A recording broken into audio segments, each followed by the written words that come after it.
Talkopolis programming is sponsored by the following. Highland Hills, a multicultural, diversified funeral home supporting the entire Davidson County community.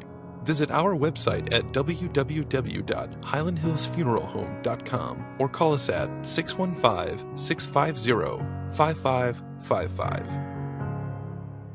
Welcome to Pulling Purse Strings. I'm your host, Jeremy Rettich, and the panelists we have here with us today is Michael Wallin and James Webb. Guys, thanks for joining us. Thank you. Thank you for having us. Well, today we're going to talk about choosing a financial advisor. How do you find that professional that's going to help you navigate your road to retirement? And there are all different types of financial planners, if you will, that fall under that umbrella, right, guys? I mean, we have folks that are just insurance only licensed to sell life insurance or health insurance. You have brokers that have a Series 6 or Series 7 license, and you have got investment advisors that have a Series 65 license. So there's all these different licenses that are out there. Let's break down for the viewers today, what does that mean for them? How do they choose the right financial planner to partner with? Because it's a huge decision, and a lot of folks don't even want to make the decision, so they don't seek financial advice. I wouldn't recommend that. If something's wrong with you and you have constant headaches, you should go see a doctor. You need to seek out professional advice. So let's start out talking about just the topic overall. Maybe start with life insurance, just a life license advisor or agent, I should say. How do they know? What are the questions they should ask to find out about licenses and what products they can ask or receive from that professional? Well, one of the things, and I'll tell you a quick story that was personal.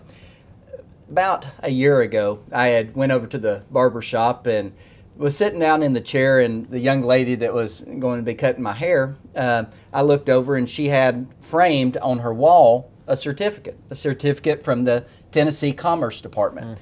And I said, "Oh, I have one just like that." And so her question was a good question. She said, "Oh, are you a barber?" And I said, No, mine says insurance producer, where yours says cosmetologist and barber." And so I followed up with a question to her. I said, "Well, how long did it take you to get your license to operate in the state of Tennessee?" She said 18 months. 18 months to cut hair. And so her follow-up question to me was, "How long did it take you to get yours?" Well, my answer was a little shorter than hers, because it actually takes 40 hours to get an insurance license in the state of Tennessee. 32 hours of in-classroom study, 8 hours at home study. So 40 hours to make decisions on somebody's financial plans. It's taken them 40 years to earn the money. And it took her 18 months to cut this little bit of hair. A little off the top is what I told him that day. I've got two hairs, don't cut, just even them up, really, is what the process is. But really, it took her 18 months to cut my hair that'll grow back in 3 weeks. Right. But it took 40 hours that without a journeyman program, I can make advice to people. So a question I always ask the consumer is, if you were hiring an electrician to come in to rewire your whole home, would you ask how long that person's been in the business? Who did they mentor under?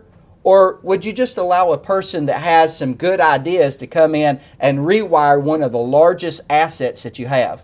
Because your ability to earn money or those investment assets you have are the same type of support you need during your retirement years. So ask the right questions. How long have they been in the business? Who did they learn under? Who was their mentor, and for how long were they in that process? That's great, Mike. I love that story. It sheds a lot of light on how long it takes to be able to be a professional in your area. James, why don't you talk a little bit about if you were going to work with an insurance agent, for example. A lot of folks, I'm sure most people watching this show today, don't know the difference between a captive, an independent, and asking questions about who do you represent to better understand when they come with a product solution, how long is your list, so to speak? Well, I think it's important for the public to work with what we call a true financial advisor, someone that's not just life insurance licensed, and when they come in, the only thing they offer you is insurance or annuity products. On the other spectrum, not somebody that's just securities licensed where the only thing they try to do is to get you to invest 100% of your money in the stock market. You want to work with someone that is a true advisor, meaning that they have their life insurance license, that they are securities licensed, and then you need to find out what type of securities license do they have. Are they a broker through a broker-dealer, or are they an investment advisor through a registered investment advisory firm? And there's a big difference between the two that matters a lot to the consumer. If you're just a registered representative with a broker-dealer, you only have a suitability standard to live up to, versus if you're an investment advisor representative, you have a fiduciary standard to live up to.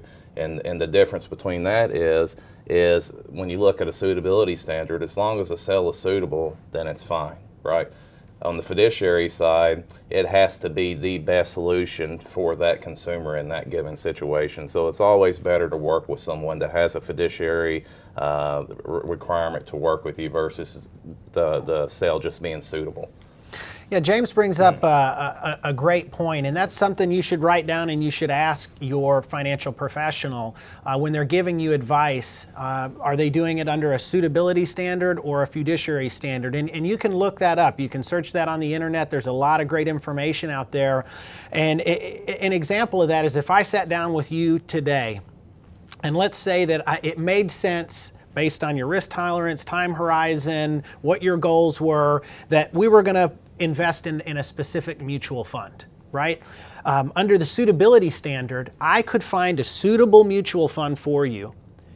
And then say there's 3 to choose from and one pays a higher commission. I can recommend that third one in that example that I would make a higher commission and offer that to you. You would have no idea that was happening. It would be suitable, not an issue. And we all have these licenses. We understand them. And I'm not saying that you should never take a product from somebody that only lives up to the suitability standard. That's not what we're saying. And I'll follow up on that in a moment. But the fiduciary standard, as you brought up, James, in that same scenario I gave you, I have to choose out of those 3, if you will, mutual funds in this example, the one that is absolutely best for you. I have to put your needs above my own. And we've been touting that for many years now. Work with what we call a holistic financial planner. So somebody that has all the licenses and that can put your needs above their own.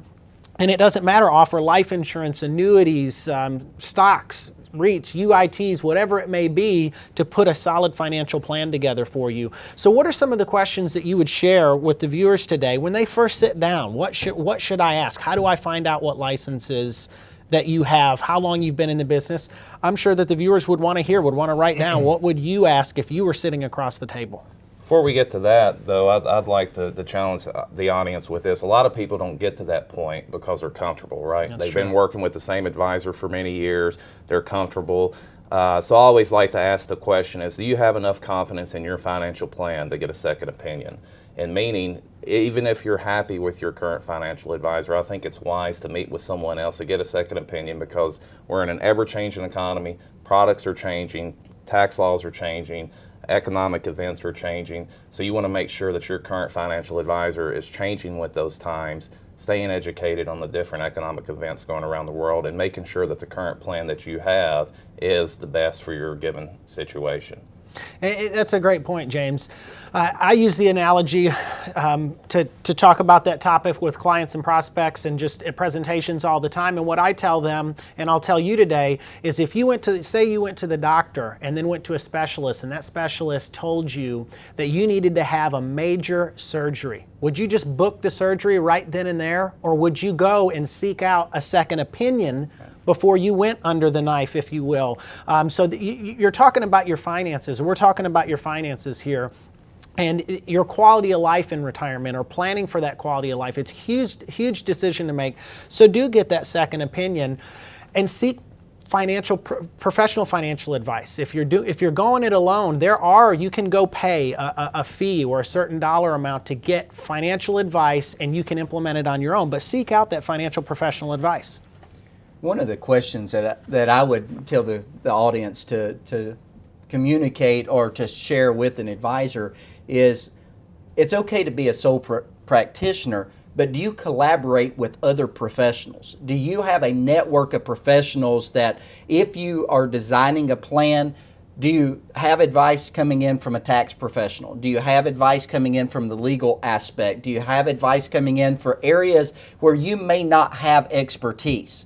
Because you can get advice from one individual, but they may not be the best at everything they do. And we always have a belief in our practice of do what you do best and delegate the rest. So if you have an area of expertise, do that element of the plan for the customer, but then also find other professionals that can give input into designing out a holistic plan that is right for them, but do it through a collaborative effort, not just a one-dimensional view of the best plan for the client.